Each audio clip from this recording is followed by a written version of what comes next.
una computadora que no tiene cámara. Por Dios santo. Me disculpa. Alejandra.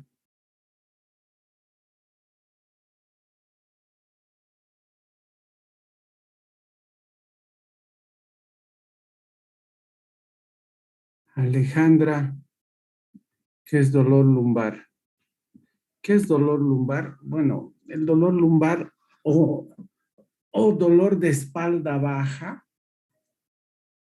en inglés es lo que llaman los gringos low back pain, o dolor de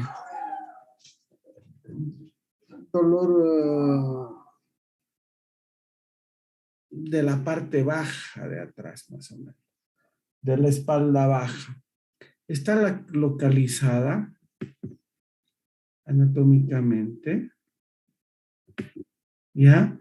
Desde las vértebras, en las vértebras lumbares, ¿ya? Se ocasiona acá de las estructuras musculares y ligamentarias. Y clínicamente viene desde la parrilla costal hasta la zona glútea inferior. ¿Ya? Admitan a la gente, por favor.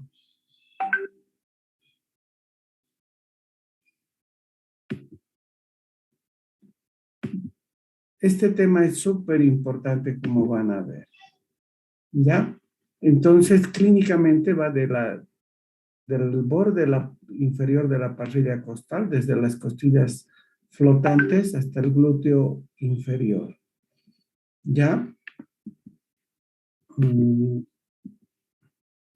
Fíjense lo importante que es esto. 90% de las personas, o sea, prácticamente todos, tienen dolor de espalda en algún momento de su vida. Así de importante es. La población en general tiene 65 o un 80% y 25% tiene dolor de espalda. 25% de la población laboral tiene dolor de espalda durante un año. O sea, es re frecuente. Esa es una de las causas de consulta más frecuente, mucho más que el lupus, artritis reumatoide, fibromialgia, absolutamente más que cualquier otra enfermedad. Fíjense, la quinta causa de consulta luego de las diarreas, infecciones respiratorias, etcétera, etcétera. O sea, ustedes como médicos generales, lo más probable es que vean mucho más dolor lumbar que cualquier otra cosa. Otra causa frecuente de consulta es el dolor de rodilla. Fíjense, 90% recupera espontáneamente luego de un mes, después de 4 semanas, y 5% produce discapacidad más de 3 meses. Cuanto más dure el dolor de espaldas, más probable que vuelva a volver a doler. Esta es la distribución de consultas según que se llama, según una revista americana. 56%, o sea, la gran mayoría va a medicina interna, 25% va a traumatología, neurología va al 7% o neurocirugía y el 4% a neurología. Acá esto es absolutamente falso. Alejandra, prende tu cámara, te he dicho.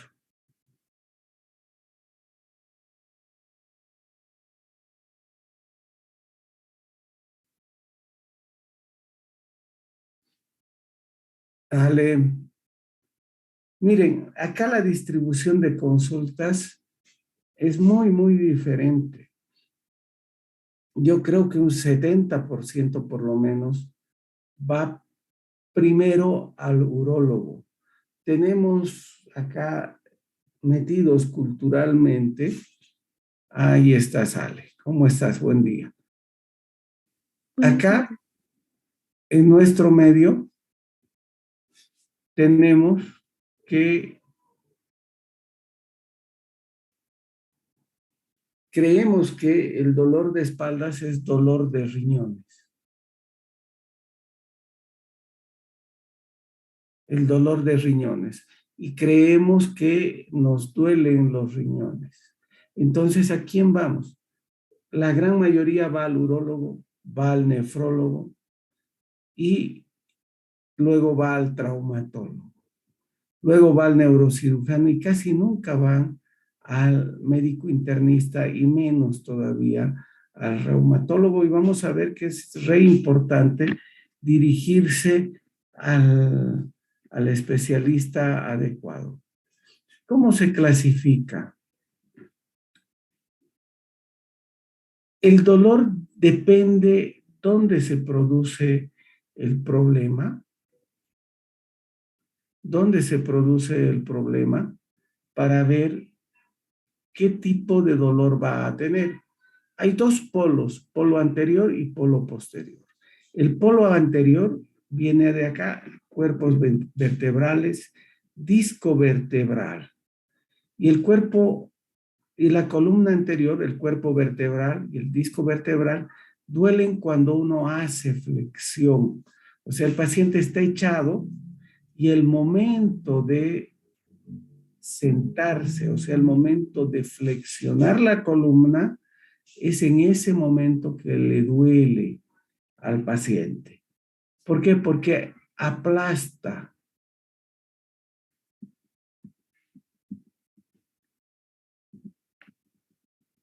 Acá hay una figurita. Aplasta el polo anterior. Fíjense, hace este mecanismo. Por eso duele el polo anterior con la flexión. ¿Entendido?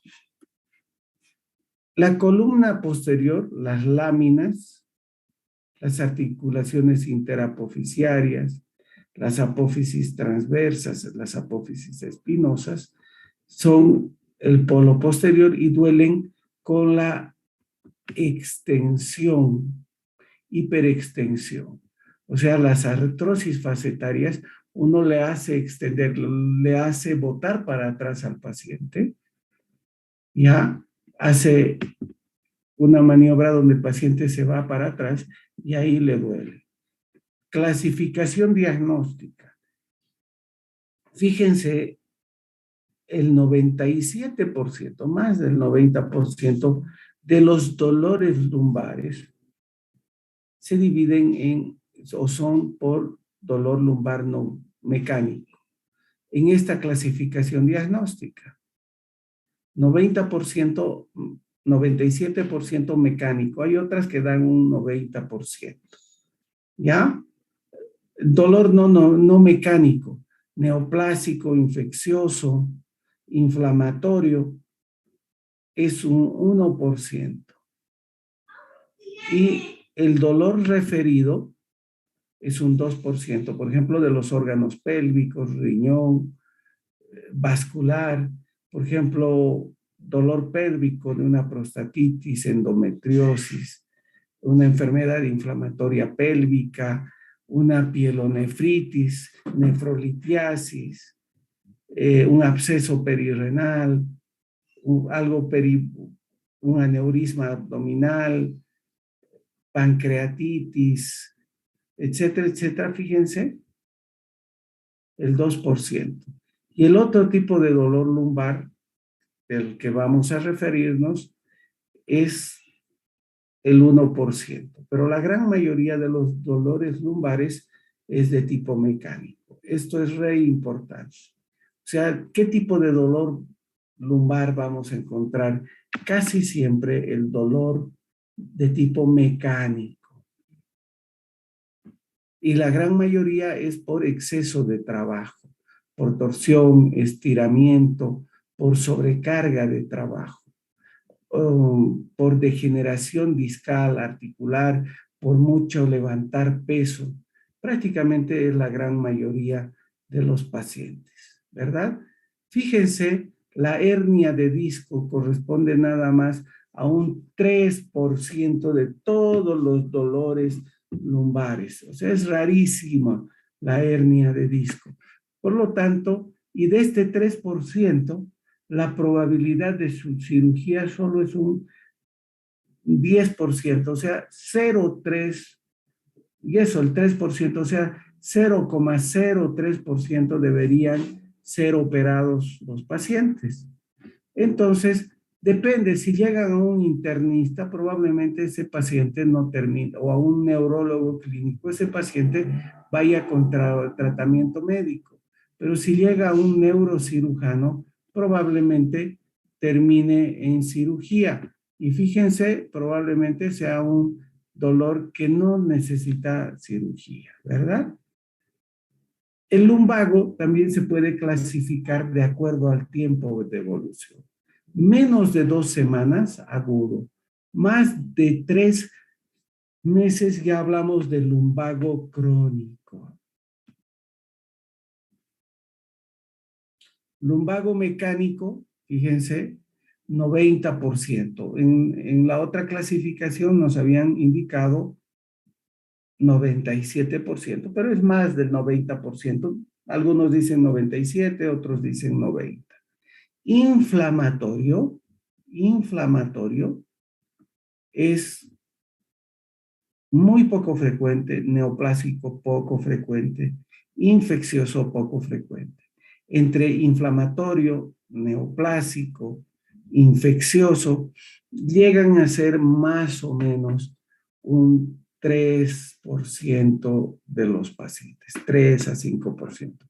Fíjense la cantidad, depende de las series estudiadas, pero es poco frecuente, alrededor del 3%. Y el dolor referido de patología no neoplásica es también poco frecuente, está alrededor del 5%. Vamos a referirnos a estos tipos de dolores lumbares porque no tienen otra cosa que dolor lumbar muchas veces. El dolor lumbar mecánico, que es el más frecuente, es mayor a mayor edad. Mejora con el reposo, porque acá está envejecida la columna y obviamente aumenta con el trabajo. Mejora con el reposo, o sea, el paciente despierta bien, en la mañana está bien, se levanta bien, empieza a trabajar y obviamente en la tarde le duele más, luego de haber trabajado. Aumenta con el transcurrir del día, no tiene manifestaciones sistémicas, o sea, no va a tener baja de peso, no tiene compromiso del estado general, no tiene fiebre, no tiene ninguna molestia el dolor mecánico, solo le duele la espalda. Es el típico viejito que se queja de dolor de espalda luego de haber trabajado, o el típico trabajador de la construcción, o es el típico trabajador en general. El laboratorio es normal, o sea, no tiene por qué tener anemia, no tiene por qué tener leucocitosis, no tiene por qué tener velocidad de sedimentación alta, ni proteína C reactiva elevada. Esos se llaman reactantes de fase aguda. Ya les he dicho, polo anterior se intensifica con la flexión, polo posterior con la extensión, ¿verdad? El dolor inflamatorio, Alejandra, se asocia a las oligoartritis, espondilitis anquilosante,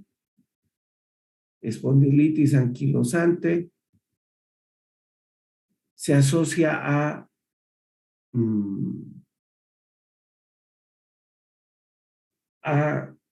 las artritis psoriásicas, a la enfermedad inflamatoria intestinal. Los que han visto práctica han visto ese tipo de artritis, muy asimétricas, generalmente miembros inferiores, son HLA-B27 positivas, factor reumatoide negativos, todas las serologías son negativas, ¿ya? Están asociadas a las artritis seronegativas, son generalmente de varones jóvenes. ¿Se acuerdan del flaco alto que llegó con enfermedad inflamatoria intestinal y le dolía la espalda y tenía artritis en las 2 rodillas? Acuérdense de él. El dolor es generalmente matutino, se asocia a rigidez matinal. ¿Por qué? Por el ciclo circadiano de la inflamación. Aumenta con el reposo, a diferencia del mecánico. Mejora con el ejercicio. Sí tiene manifestaciones sistémicas. Si se asocia a enfermedad inflamatoria intestinal, va a tener diarrea. Si es artritis reactiva, va a tener, si es de foco infeccioso genital, va a tener uretritis. Si es de foco infeccioso digestivo, va a tener también diarrea. Si tiene psoriasis, vamos a encontrar lesiones en la piel, etcétera, etcétera, ¿verdad? Va a tener manifestaciones sistémicas y la velocidad de sedimentación y la proteína C reactiva, los dos van a estar generalmente elevados. Generalmente se elevan, aunque es raro, pero estos pacientes pueden tener Bs y PCR altas. Es muy raro, pero la única forma es diagnosticarlos con resonancia, donde uno va a encontrar inflamación en columna con Bs y PCR elevados, pero para ustedes Bs y PCR casi siempre elevados. Los dos, Bs y PCR. La Bs se eleva lentamente y una vez que uno empieza a tratar, lentamente empieza a disminuir. La proteína C reactiva se eleva rápido y disminuye rápido con el tratamiento. No se olviden de eso. Y la velocidad de eritrosedimentación, Alejandra, la velocidad de eritrosedimentación se relaciona con la edad. ¿Entendido? La velocidad de eritrosedimentación se eleva con la edad. A mayor edad, mayor la velocidad de eritrosedimentación. En el hombre es la mitad de la edad y en la mujer la edad más 10 la mitad. Se relaciona con la edad. Algo que no se van a olvidar, la velocidad de sedimentación se eleva en el cáncer, en las neoplasias, y la proteína C reactiva no se eleva en el cáncer. Entonces, un paciente con Bs muy alta y PCR normal, siempre hay que pensar en neoplasias. ¿Entendido? Acá está el dolor neoplásico. La edad no es específica, pero generalmente son pacientes mayores, viejitos, con cáncer de próstata, ¿no? Entonces, la edad no es muy específica, ¿verdad? A veces ahora encontramos gente muy joven con cáncer, pero en general es de personas mayores. El dolor es más nocturno por el tipo de citoquinas, factores tumorales que se secretan más en la noche. El dolor es continuo, duele día y noche, pero duele más en la noche. La vez que alguien tiene dolor y despierta en la noche al paciente, cuidado, eso puede ser cáncer. ¿Entendido? Por ejemplo, una cefalea que despierta en la noche al paciente, hay que siempre estudiar. Por ejemplo, alguien duerme, está tranquilo y en la noche despierta con dolor de cabeza, con cefalea, siempre hay que estudiar a ese paciente. Igual, alguien duerme tranquilo con un poco de dolor de espalda y en la noche despierta con mucho dolor, ese dolor siempre hay que estudiar. El paciente adopta posiciones antiálgicas, por ejemplo, en el cáncer de páncreas uno va a adoptar esa posición antiálgica característica. Tiene manifestaciones sistémicas, baja de peso, baja de apetito, compromiso del estado general. ¿Entendido? Laboratorio tiene que tener propio de la neoplasia y una característica, les vuelvo a repetir, la velocidad de sedimentación está alta, pero la proteína C reactiva se mantiene normal. Hay dos tipos de neoplasia. La neoplasia que está en la misma vértebra aumenta con el dolor a la palpación. Por ejemplo, una metástasis al hueso, un mieloma que está en el hueso o una plasmocitoma que está en el hueso. duele con la palpación.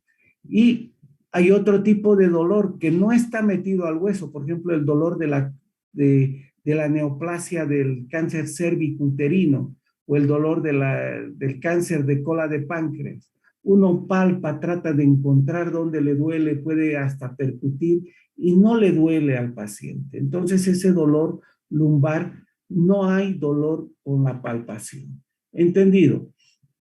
El dolor infeccioso es una causa poco frecuente, ya les he dicho, todos estos tres tipos de dolores son importantes conocerlos porque siempre uno tiene que tener ese diagnóstico diferencial, especialmente cuando uno encuentra síntomas sistémicos, fiebre, compromiso del estado general, baja de peso, leucocitosis en el hemograma. Entonces, es poco frecuente, se puede asociar a procedimientos. El paciente puede tener fiebre o puede no tener fiebre, especialmente si recibe corticoides, no tiene fiebre, ya especialmente si es una infección crónica, no va a tener fiebre. Ahí están metidos en el dolor crónico o en el dolor lumbar crónico, están metidos la brucela y la tuberculosis en el crónico. En el agudo, generalmente hay fiebre y se debe al estreptococo, estafilococo, como gérmenes más frecuentes. Crónico, tuberculosis, brucelosis. Agudo, estáfilo, estreptococo. El dolor es continuo porque hay un daño orgánico y es más con el decúbito. El paciente se echa, trata de sentarse y duele más. Aumenta con la palpación local porque hay un daño estructural, ¿verdad? La VES, la PCR, las dos están elevadas. ¿Cuándo y qué estudio pedir? Siempre hay que pedir en personas de más de 50 años y en personas de menos de 20 años. Persona que haya tenido historia de cáncer, pérdida de peso inexplicable, fiebre de más de 38 horas o 38 grados por más de 48 horas, cuando ha tenido traumatismo grave, déficit motor súbito con compromiso de esfínteres, si hay riesgo de fracturas, por ejemplo, por osteoporosis, cuando hay historias de cáncer, hay que pensar siempre de que puede haber un cáncer metido en la columna, ¿verdad? No es necesario pedir en todo paciente, especialmente cuando el dolor tiene historia reciente, ¿no? 90% recupera espontáneamente. Acá están las causas que siempre hay que estudiar. Por ejemplo, si el paciente tiene compromiso de esfínteres, déficit neurológico, antecedente de cáncer, baja de peso, fiebre, mayor de 50 años, menos de 20 años, dolor inflamatorio o dolor nocturno, mala respuesta al tratamiento y razón legal. Ahora, en realidad, yo creo que hay que estudiar a todos. ¿Qué cosas hay que pedir? Siempre hay que pedir hemograma. ¿Y qué va a ver en el hemograma? Si tiene anemia, no tiene anemia. Si tiene leucocitosis, no tiene leucocitosis. Cómo está la velocidad de sedimentación, si está elevada, no está elevada, cómo está la proteína C reactiva. Estos son marcadores muy importantes y muy sencillos. Si el paciente es diabético, no es diabético. Si la fosfatasa alcalina está elevada, no se olviden que la fosfatasa alcalina se produce en hígado y se produce en hueso. En varones de más de 40 años hay que pedir siempre antígeno prostático específico. Y hay que pedir siempre examen general de orina. ¿Qué exámenes de imágenes hay que pedir? Radiografía, tomografía, resonancia, cintigrama, electrofisiología y mielografía. Estos son los exámenes que uno puede pedir. En la radiografía no es necesario el lumbago agudo. El rendimiento es bajo. Miren, en menores de 50 años el rendimiento es 1 por cada 2.500 pacientes que uno pide. En mayores de 50 años, 67% de los asintomáticos tienen radiografía anormal. ¿Ya? Fíjense en quienes hay que pedir sospecha de enfermedad sistémica, trauma. Cuando hay trauma, lo mejor es la radiografía. Muchas veces uno pide resonancia y no se ve en la resonancia la fractura. Lo mejor para ver fractura es la radiografía. La resonancia sirve para ver médula, canal medular o partes blandas. Paciente con uso de corticoides, lo mejor es ver radiografía. Nunca hay que saltarse el paso de ir directo a la tomografía. Historia de cáncer previo, fiebre, baja de peso y en adicciones endovenosas o en pacientes que reciben inyecciones intramusculares frecuentes. ¿Verdad?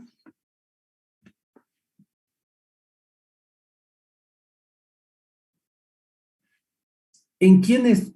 ¿Para qué es bueno la tomografía? Es la mejor técnica para ver hueso, por si acaso, la tomografía. Y también sirve para ver, para guía de biopsia. Entonces uno puede hacer una toma de biopsia bajo tomografía, punción bajo tomografía. No es útil en lesiones intramedulares. Para lesiones intramedulares, lo mejor es la resonancia.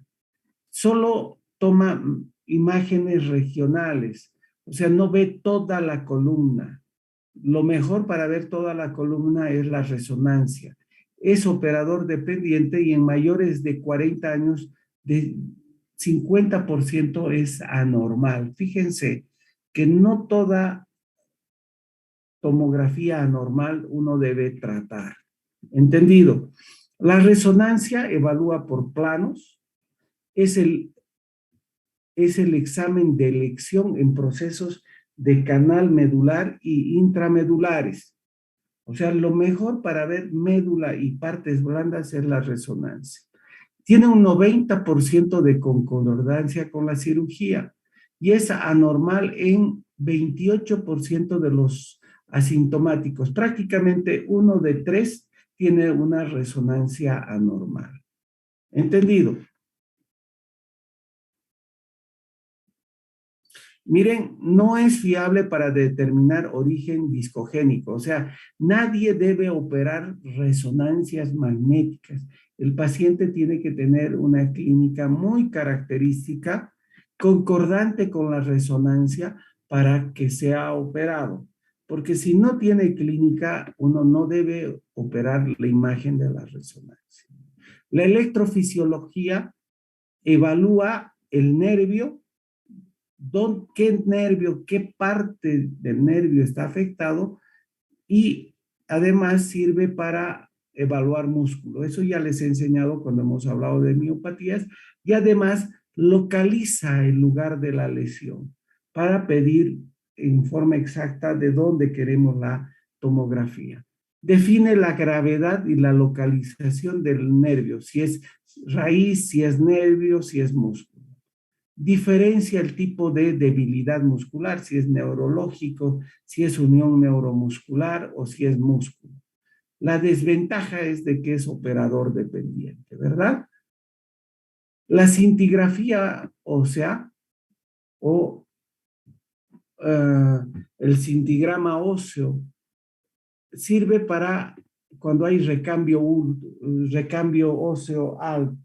O sea, sirve para las imágenes blásticas, donde hay un aumento del metabolismo óseo. Sí, es 90% sensible, pero muy inespecífico. Para imágenes líticas no sirve, pero sí para imágenes blásticas. Ya evalúa todo el esqueleto. Esas son las ventajas de la cintigrafía. Por ejemplo, si uno sospecha de una metástasis de tipo blástica, nos va a mostrar imágenes en todo el cuerpo, no solo en la columna, donde estamos sospechando. Pero si es una imagen lítica, no nos sirve. ¿Entendido? ¿Cuándo hay que solicitar cintigrafía? En baja de peso, en fiebre, anemia, velocidad de sedimentación alta y en fracturas por estrés para ver cuántas lesiones tenemos. Ya no vamos a ver los casos clínicos por cuestiones de tiempo. ¿Alguna pregunta?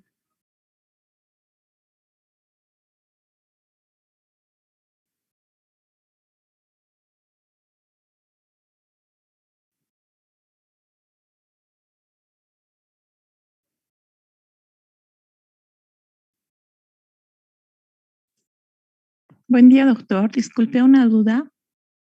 Prende tu cámara.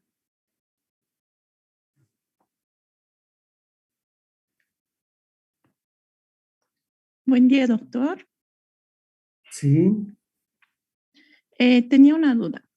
En caso de un dolor lumbar crónico que no cede con AINES, ¿sería lo correcto sospechar de un lumbago neoplásico o no? ¿Perdón? En caso de un dolor lumbar crónico que no cede con AINES, ¿sería correcto sospechar de algún lumbago neoplásico o de otra patología? No, porque muchos lumbagos crónicos de tipo mecánico no pasan con AINES. Hay pacientes que tienen dolor lumbar porque está envejecida la columna.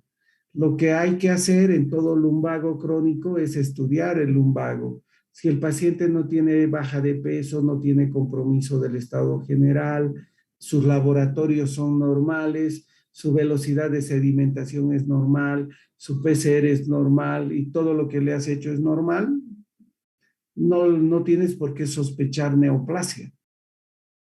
Pero si ese paciente viejito que tiene lumbago, entre comillas, que parece ser mecánico, encuentras una velocidad de sedimentación alta, una PCR normal, ya tienes que pensar de que puede haber algo malo. Peor todavía si te dice he bajado de peso, me siento muy cansado, agotado, no tengo ganas de comer, hay baja de peso, compromiso del estado general, disminución del apetito, eso ya es neoplasia mientras no demuestres lo contrario, ¿verdad? Ya, está bien, doctor. Entonces, si el lumbago mecánico no cede con AINES, perdón, si el dolor lumbar no cedería con AINES, entonces se tendría que evaluar al paciente, ¿no? Sí, se debe evaluar el paciente. Se debe Gracias, evaluar al doctor. paciente. Y si tiene síntomas acompañantes, ya hay que pensar más. Así sea una persona joven.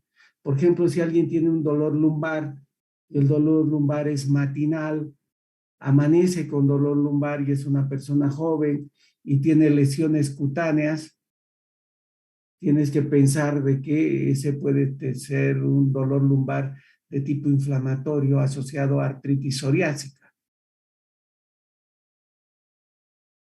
O si ese paciente te dice, ¿sabe qué? Entro 3 veces al día a tener deposiciones. Entonces, ese tiene una enfermedad inflamatoria intestinal con proceso inflamatorio en columna. Entonces, tienes que ver en el contexto el dolor lumbar. Ya, Como está te bien, digo, doctor. Sí. no es lo mismo que alguien vaya y te diga, ¿sabe qué? Tengo dolor lumbar. Tú le preguntes, no tenga ninguna molestia. Y todos sus laboratorios que tienes que estudiar porque ya ha ido a donde Pedro, Juan, Diego, o realmente está molesto por el dolor de espalda, le hayas hecho exámenes, tiene hemograma normal, velocidad de sedimentación normal, tiene radiografías, tiene todo normal, entonces, y es un dolor de tipo mecánico que empieza bien el día, en la tarde empieza el dolor luego de actividad física, entonces es mecánico. Y además es un tipo nervioso que está estresado, entonces no hay baja de peso, no hay compromiso del estado general, no tiene lesiones, no tiene lesiones en piel, no tiene diarrea, no tiene nada. A veces la diarrea es un dato que uno tiene que preguntar bien. porque el paciente sucede de que son años que